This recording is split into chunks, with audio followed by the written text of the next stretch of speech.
데이비드 핀처 감독의 세븐은 1995년에 개봉한 범죄 스릴러 영화입니다. 핀처 감독의 명성을 만들어낸 그의 두 번째 장편 연출작이죠.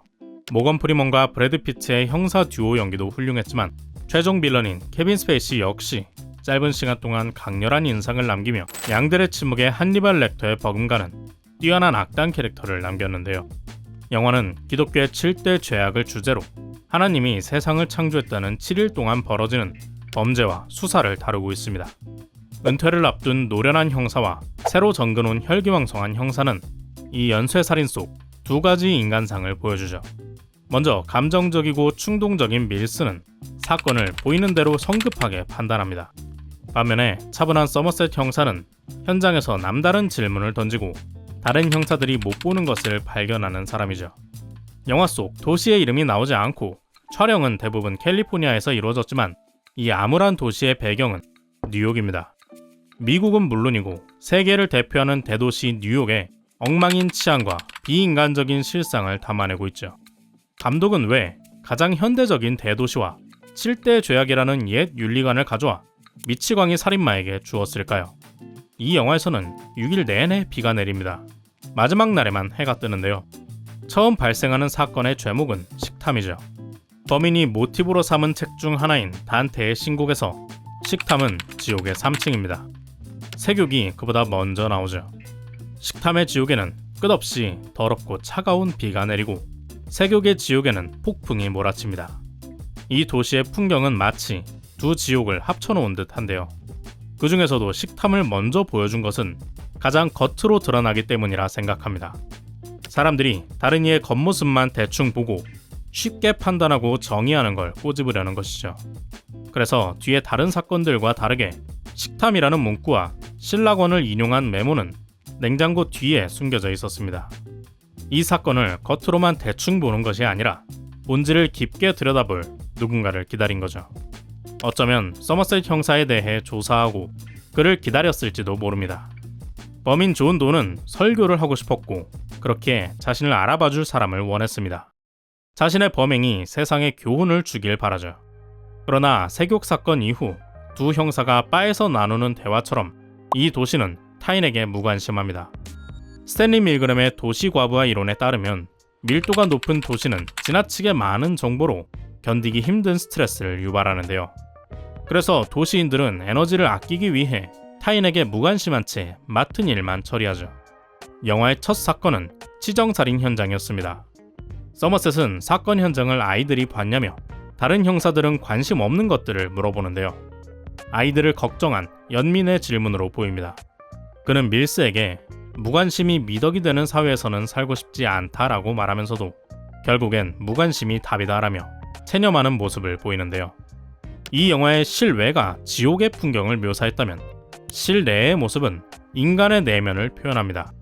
서머셋은 무관심한 세상을 싫어하면서도 오랜 시간 뉴욕에 살면서 지쳐버렸죠. 그의 집은 늘 이웃집의 싸움 소리가 들려오지만 이를 애써 무시하며 살아갑니다. 그는 작은 조명만 켜진 컴컴한 방에서 말 없이 다트만 던지는데요. 다트는 그의 분노가 표출되는 동시에 주변의 소음을 잊기 위해 집중하는 요소입니다. 그럼에도 항상 표적의 중심에 꽂히지 못해 그가 주변을 완전히 무시하지 못함을 보여주죠. 밀스와 대화를 나누고 집에 돌아온 서머셋은 침대 옆에 메트로놈을 켜놓고 누워 있습니다. 평정심과 무관심을 위한 것 같은데요. 이내 참지 못하고 메트로놈을 던져버리죠. 그러고는 다트판에 나이프를 반복해 던집니다. 그의 분노가 더욱 커지고 날카로워진 걸 알 수 있는데요. 다음날 아침엔 교만의 범죄가 발생하고 서머셋은 사건이 종결될 때까지 남기로 합니다. 거듭된 실망 속에 무뎌져 온 그였지만 이번 사건이 그의 열정에 다시 불을 붙였죠. 게다가 순진한 밀스가 이번 사건으로 무너질까 걱정되는 마음도 있었을 겁니다. 서머셋과 반대로 밀스의 집은 밝고 활기차죠.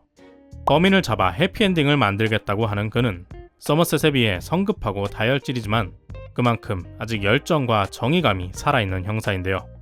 5분만 둘러보고 계약을 하는 바람에 전철로 시끄러운 그의 집은 밀스의 성급함, 불안함을 표현합니다. 그럼에도 다양한 장식과 미술품으로 가득한 그의 집은 밝은 조명과 개방된 형태를 가지고 있죠. 밀스의 불안한 내면이 이렇게 밝을 수 있는 건 아내 트레이시와 2마리의 개가 주는 행복 덕분입니다. 때문에 그는 지옥 같은 뉴욕에서도 희망을 가지고 정의를 위해 싸워나갈 수 있죠. 존 도는 이런 행복한 가정을 질투합니다. 밀스가 가진 긍정의 근원을 빼앗고 타락시켜 자신의 설교를 완성하고 싶어하죠. 그는 왜 이런 범죄를 저지를까요? 케빈 스페이시가 연기한 존 도는 영어권에서는 신원 미상의 남자를 부르는 이름입니다. 우리나라의 홍길동 같은 명칭이죠. 그렇게 이 아무개 씨는 특별한 서사를 가진 개성 있는 빌런이 아닙니다. 이 도시의 혼란과 악이 그 자체를 상징하는데요. 영화 초반 경찰서 근처에서 벌어진 흉악한 사건처럼 평범한 사람의 두 눈을 멀게 만들어버리는 무관심과 이기심으로 가득한 도시의 산물이죠. 당연한 일이지만 악당의 가치관은 허점이 많습니다. 범행을 치밀하게 계획했을 뿐이죠. 교만을 주제로 벌인 살인을 보면 그저 아름다움을 뽐냈다는 이유로 죄 없는 사람을 상처내고 죽음의 선택지로 몰아넣습니다. 식탐의 피해자도 마찬가지죠. 그가 죄를 지었다는 건 편견일 뿐입니다. 비만은 다양한 이유로 발생하는 질병이고 심지어 범인에 의해 과식을 강요받은 흔적도 있었죠. 마지막 밀스의 살인사건도 부당한데요. 극심하게 분노할 수밖에 없는 상황에 몰아넣고 너는 화를 냈으니 죄인이야 라고 우기는 셈입니다.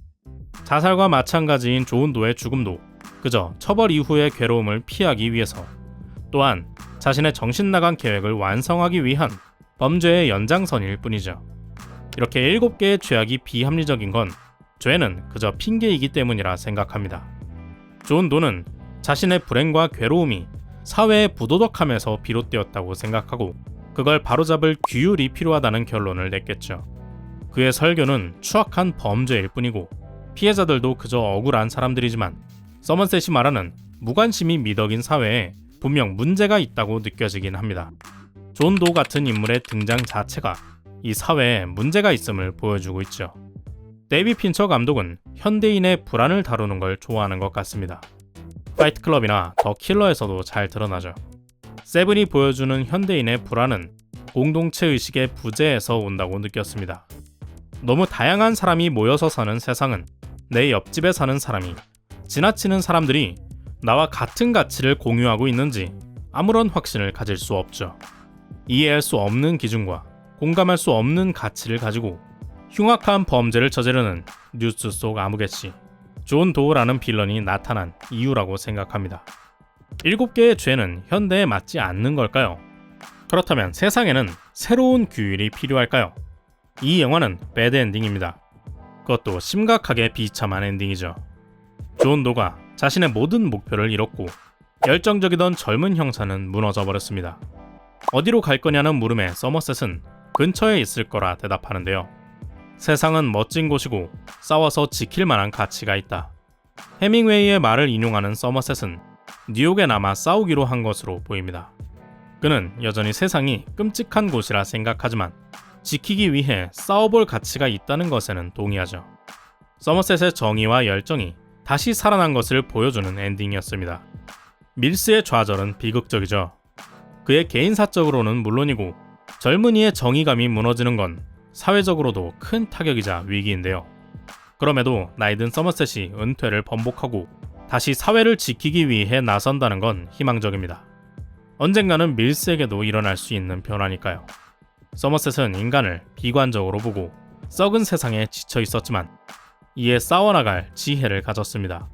사람들이 더 이상 관심을 두지 않는 인간적인 가치들을 중요하게 여기고 책임감 있게 사회를 성찰할 줄 아는 어른이죠. 반면에 비인간화되어가는 대도시의 사람들은 시스템의 부품처럼 자신의 할 일만 합니다. 사건을 처리하고 종결할 뿐인 경찰들이나 무엇에 쓰는지 상관하지 않고 살인도구를 제작해준 사람, 집의 문제를 숨기고 팔아넘기기 바쁜 부동산 중개인처럼요. 사건의 중요도와 관계없이 자신의 마지막 사건이 찝찝한 게 싫어 손 때려던 초반의 서머셋도 그런 사람이 되어가고 있었죠. 범인 존 도는 이런 세상에 다시 과거의 윤리관이 필요하다고 생각했습니다. 물론 기독교의 7죄종은 현대에도 알맞게 적용할 수 있죠. 하지만 시대가 달라지면 그 사회에 맞는 방식으로 해석해야 합니다. 그러기 위해선 세상을 들여다보는 관심과 지혜가 필요하지 않을까 생각한 저는 영상입니다. 여러분의 생각은 어떤가요? 댓글로 남겨주세요. 구독과 좋아요는 관심과 사랑입니다. 오늘도 긴 영상 시청해주신 여러분 고맙습니다. Check the mic and make sure it sound right, boys.